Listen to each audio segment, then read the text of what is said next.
Olá, bom dia. Até o final dessa administração, a Prefeitura pretende concluir 30 ecopontos em toda São Luís. Até agora já foram entregues 10 e até o final desse ano mais 10.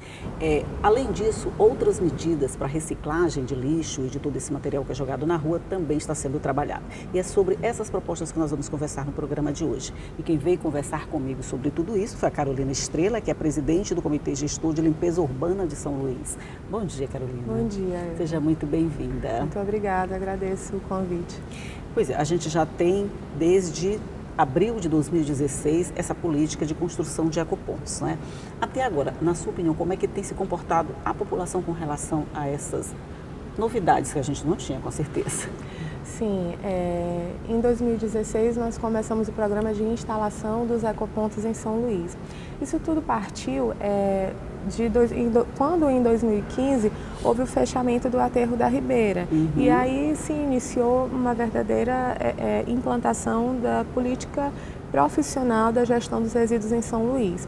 Então, esses ecopontos, eles derivam deste encerramento desse lixão a céu aberto, que era o lixão da Ribeira, e esses resíduos que são coletados todos os dias nas ruas de São Luís são hoje levados para a Titara, que é um aterro sanitário em Rosário, e esses resíduos são tratados lá.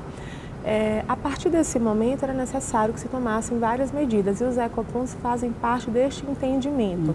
Então, são equipamentos adequados para o recebimento desses resíduos que são passíveis de reciclagem. Então, o cidadão vai até o ecoponto, entrega esses resíduos que são, de lá, eles seguem para as cooperativas de reciclagem de São Luís, fechando assim um ciclo, uma cadeia produtiva. Por quê? Porque a gente está fomentando o desenvolvimento sustentável, geração de emprego e renda e economia circular. A entrega é voluntária, quer dizer, vocês não vão na minha casa pegar esse lixo que eu tenho que entregar. Eu mesma, por exemplo, tenho entulho, resto de construção civil, vamos pegar isso aqui, que enche muita cidade, é de construção civil. Então, eu pago o transporte e levo até lá, é mais ou menos isso? Sim, a entrega é voluntária. Isso deriva de um princípio que é estabelecido na Política Nacional dos Resíduos Sólidos. É importante que a gente, enquanto poder público, trabalhe a conscientização das pessoas de que a responsabilidade pelo resíduo é de quem gera aquele resíduo. Com certeza. Isso é consciência ambiental,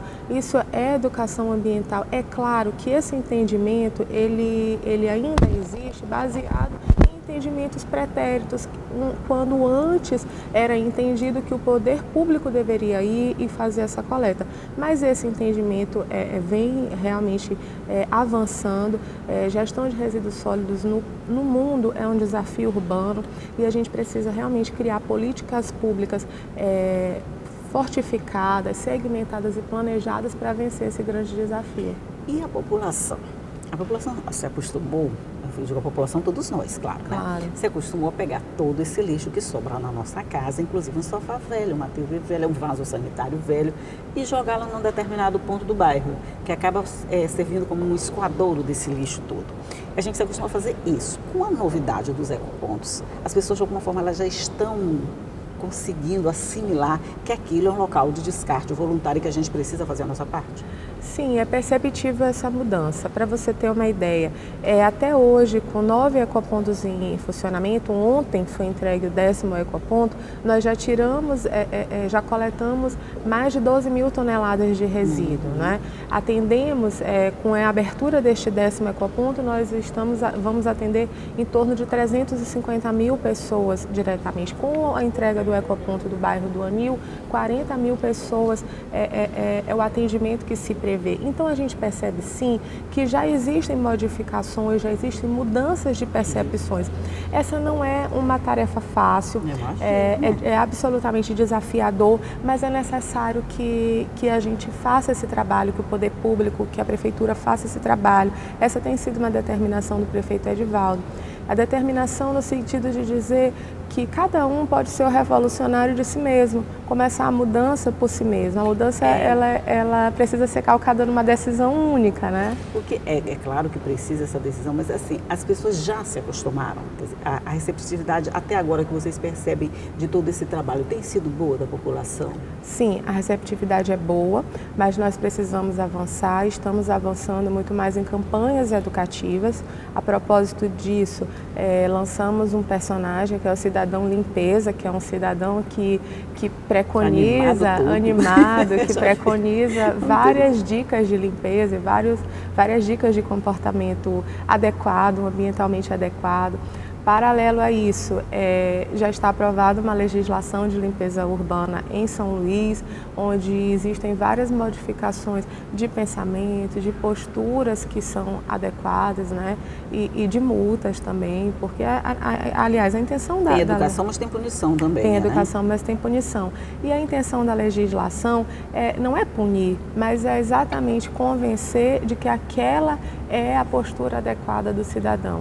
Então, como você falou, isso que você observou é muito importante. Existe sim essa cultura do descarte irregular e o ecoponto também é outro objetivo que ele visa conquistar, é evitar essa cultura do descarte irregular, porque aí a gente causa vários problemas ao meio ambiente, né? Com toda certeza. Mas sobre esses problemas, nós vamos conversar no próximo bloco. Eu vou fazer um rápido intervalinho e a gente volta já já para continuar conversando. É só um minuto.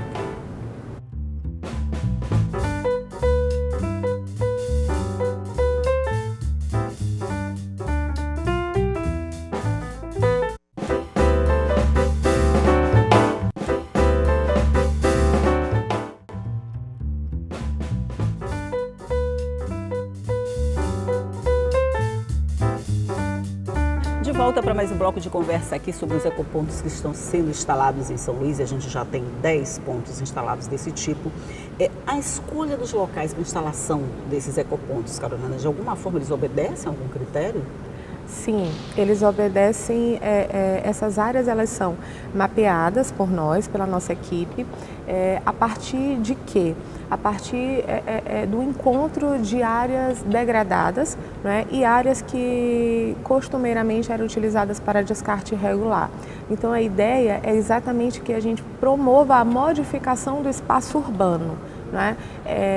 Aquele ambiente, aquele terreno que antes era usado como um terreno baldio para descarte irregular e vinha sendo degradado exatamente pelo descarte de resíduos, pela contaminação no lençol freático, enfim, aqueles são os locais adequados para a instalação de ecopontos. Deixa eu só tentar entender. Onde tinha mais lixo jogado na rua, onde o pessoal jogava mais lixo, ali merecia um ecoponto, é isso? Sim, ali é um local em que nós visualizamos uma boa instalação de ecoponto. Outro aspecto que nós consideramos também para instalar um ecoponto é a abrangência. Quantos bairros nós vamos abranger, quantas pessoas nós vamos abranger, se ali é uma rota realmente acessível, um local onde as pessoas precisam, tem muita destinação de resíduos e aí a gente precisa atender a população nesse aspecto.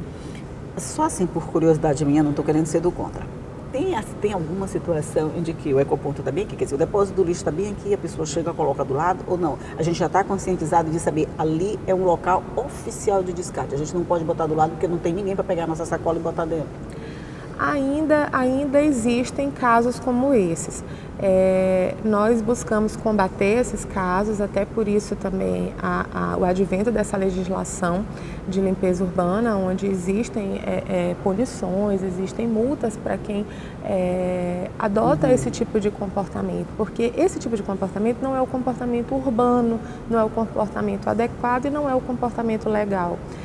Mas existem sim ainda esse tipo de comportamento, mas nós observamos com bons olhos, nós observamos que essa política de implantação dos ecopontos ela tem avançado sim E quando eu digo que nós observamos com bons olhos, é no sentido de dizer que nós já vimos sim, já vislumbramos sim a mudança no comportamento, sim, e o entendimento de que aquele é o equipamento adequado para o descarte. Até porque a gente não tem outra saída, né? É isso mesmo que tem que ser feito, não tem outra possibilidade. A outra possibilidade seria jogar na rua como se joga hoje, né?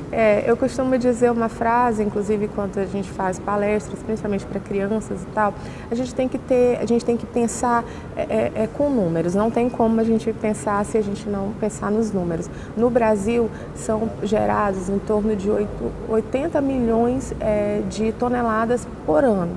Somente a metade disso é tratado em aterro sanitário. Somente 3% é reciclado no Brasil. Isso gera uma perda para a economia brasileira em torno de 120 bilhões de reais. Perda em economia por não reciclar. Olha quanto dinheiro podia estar sendo aproveitado. Quanto dinheiro poderia estar sendo aproveitado. E não existe lixo fora, existe lixo dentro, porque o lixo ele tem que estar condicionado em algum local. Então, todo esse lixo que é produzido no país por ano seria capaz de encher um estado do tamanho do estado da Bahia. Então, esse lixo tem que ir para algum lugar. Por isso que a gente precisa reduzir, reciclar e reutilizar. Essa reciclagem aqui, através dessas associações, está dando certo? Está indo no caminho que vocês imaginaram nessa proposta? Sim, nós trabalhamos diretamente com as cooperativas de reciclagem. A gente já percebe um aumento na capacidade produtiva dessas cooperativas a partir do aparecimento dos ecopontos.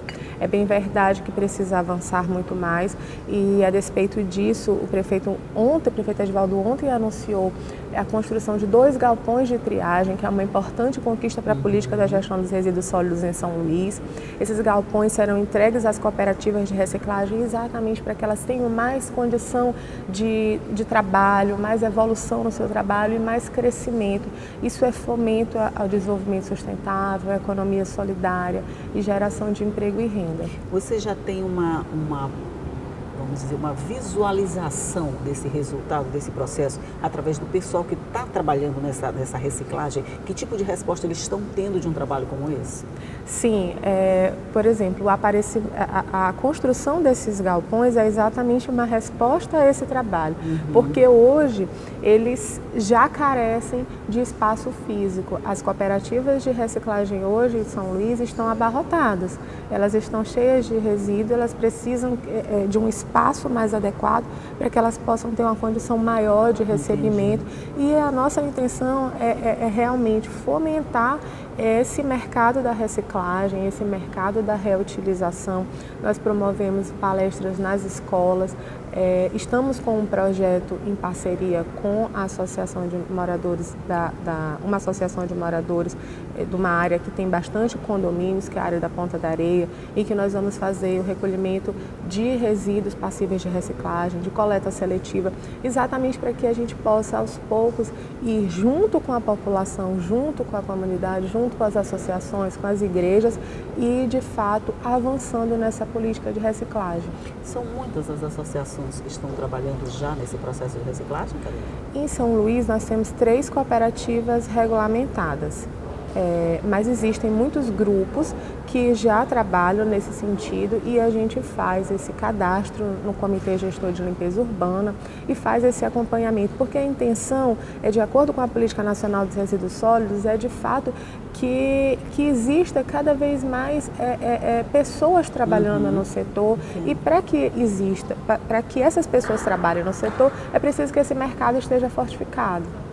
Esses 10 novos ecopontos que ainda vão ser instalados, eles já estão predefinidos para onde vão ou eles vão atender a necessidade que aparecer, vamos dizer assim, daqui para frente? Tem uma área que está precisando mais do que essa, a gente pode botar um desses, ou já estão todos predefinidos? Nós temos, na verdade, 30 áreas mapeadas, né? Existem já, as 4 primeiras áreas já estão pré-definidas, mas nós sempre buscamos esse entendimento junto com a comunidade que vai recepcionar o ecoponto. Porque o ecoponto ele é um equipamento urbano que ele necessita do entendimento e da recepção das pessoas que ali vão conviver. As pessoas precisam entender a importância desse equipamento. Logo no início, quando a gente chegava para fazer estudo de impacto de vizinhança, conversar, as pessoas tinham um comportamento que, infelizmente, é um comportamento calcado numa ideia antiga. Aqui vai ser instalado um lixão? Não, aqui não é um lixão. Pois é. Aqui é um local, muito pelo contrário, de limpeza urbana. A sua área vai ficar monitorada, porque a partir do momento que um ecoponto está na área, ele está monitorado. É um espaço de limpeza urbana. Então, nosso trabalho é no sentido dessa conscientização. E não adianta a prefeitura instalar ou impor um equipamento urbano que a população não entenda a necessidade, não se sensibilize para essa causa ambiental e não recepcione de uma forma a levar aquele equipamento urbano a ser o sentimento do pertencimento, sabe? Exatamente. É necessário isso. 10 pontos depois, ainda persiste essa ideia de confundir ecoponto com lixão? Sim, ainda persiste, porque nós precisamos realmente comunicar, nós comunicamos, persiste pela falta de entendimento, pela falta de educação ambiental. Isso não é uma realidade somente de São Luís, isso não é uma realidade somente do Maranhão, mas ela é uma realidade brasileira, a falta de entendimento, a falta de educação ambiental, e ela é uma realidade mundial também. Tanto é que essa gestão dos resíduos sólidos é conhecida internacionalmente como um desafio urbano, e é um desafio mesmo. Com certeza. Porque eu estou falando isso porque eu sei de muitos bairros que, quando foi falada a possibilidade de instalação de um ecoponto, os moradores não gostaram da ideia, tipo, aqui vai ser transformado no lixão. Todo mundo de todos os bairros tem que jogar lixo aqui. Aí eu falo assim, depois de todos esses resultados que já está se tendo com esse trabalho, vocês ainda têm dificuldade quando vão falar da instalação de um ecoponto? Hoje em dia nós não temos tanta dificuldade, é uma coisa que nos deixa muito felizes, porque nós temos muitas requisições de ecopontos, muitas associações que requisitam os ecopontos. E o fato deles já existirem, eles estão aí à prova. Sim, então as pessoas podem visitar, e quando nós proporcionamos, olha, vamos visitar, quando há alguma resistência, vamos visitar um ecoponto, e uma realidade que realmente nos deixa muito satisfeitos, porque muito satisfeitos, o prefeito também orienta que a gente faça o trabalho dessa forma, é que em todos os lugares em que um ecoponto foi instalado, as pessoas que de certa forma divergiram, elas se rendem e dizem, realmente, vocês tinham razão, aqui não é um espaço de sujeira, aqui não é lixo, muito pelo contrário, a área ficou mais limpa, ficou mais monitorada, ficou mais segura. Então, mas isso é natural, isso é um processo de conscientização, não acontece de um dia para outro, né? É, claro. Então vocês ainda vão ter muito trabalho pela frente com a instalação de mais 10 ecopontos e de mais conscientização em 10 lugares onde eles vão ser instalados. Tomara que daqui para frente tenha menos trabalho, que as pessoas se conscientizem, palavra complicada, se conscientizem de que ecoponto e lixão não são a mesma coisa. Um serve para limpar, o outro serve para sujar, mais ou menos isso. Exatamente. Mas, de qualquer forma, parabéns pelo trabalho que vocês estão desenvolvendo e que venham mais ecopontos. Eu agradeço. Realmente, como eu falei, não é fácil, mas nós estamos empenhados em fazer esse trabalho, sobretudo porque esse é um trabalho de educação ambiental, isso é um trabalho de mudança de comportamento humano, e é um trabalho que beneficia a todos, porque nós temos que ficar realmente atentos e muito alertados a essa questão da qualidade ambiental. Não é? Existem pesquisas que demonstram que em 2025 nós teremos vários problemas com relação à contaminação dos mares, enfim. Então, realmente, esse é um trabalho desafiador, mas um trabalho absolutamente estimulante. E se cada um fizer a sua parte, fica mais fácil conseguir todos esses objetivos, com certeza. Não é isso? Carolina Estrela, muito obrigada pela sua participação no nosso programa. Um bom dia para você. Bom dia, eu que agradeço o convite. E você já sabe, essa entrevista fica à sua disposição no nosso site, é só acessar o al.ma.leg.br/tv e você vai ter ela e todas as outras que já foram feitas aqui à sua disposição. Ou então acessar as nossas páginas, nossas redes sociais, a nossa página do Rádio Online. Tudo foi feito para você acessar a hora que você quiser e que achar melhor. Mas todos os dias eu vou ficar esperando você aqui às 8h30 da manhã, sempre eu faço esse barulho. Com notícias, com entrevista, com informação, com tudo para deixar o seu dia muito bom. Tchau!